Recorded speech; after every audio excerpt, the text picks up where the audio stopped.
Vítejte u krátkého návodu pro správce aplikace Korint.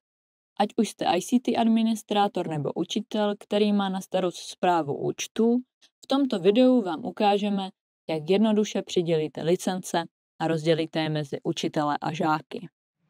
Každý správce od Korint týmu dostane pozvánku do své organizace. Po potvrzení údajů a tvorbě hesla má správce vše potřebné. Přihlásí se do aplikace a na levé straně vidí administraci. Ta je rozdělená na uživatele, skupiny a licence. Uživatelé sdružuje všechny uživatele dané organizace a jejich údaje. Ty lze hromadně upravovat. Například spravovat role, skupiny, licence, obnovit hesla nebo znovu odeslat pozvánkové e-maily. Tyto akce můžeme udělat i po jednom, když klikneme na 3 tečky u daného uživatele. Sekce skupiny slouží pro lepší přehlednost mezi uživateli. V sekci licence vidíme naši licenci, kolik máme přiřazených uživatelů a kolik máme zbývajících míst v rámci dané licence. Teď si ukážeme, jakým způsobem vytvoříme nové uživatele. Klikneme na vytvořit uživatele.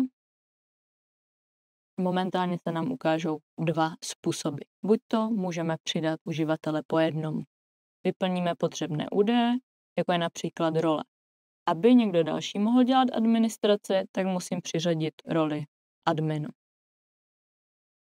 Můžeme přidat uživatele do skupiny a odemčit mu obsah tímto způsobem.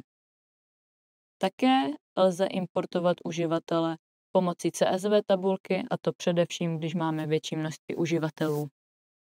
Lze stáhnout prázdnou šablonu nebo ukázkovou.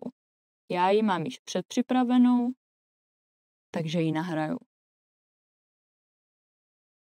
CSV ověřím, kliknu na pokračovat. Budu přidávat studenty do skupiny 7a, přiřadím jim licenci školy. Uložím a vidím, že se mi přidali uživatelé David a Jan.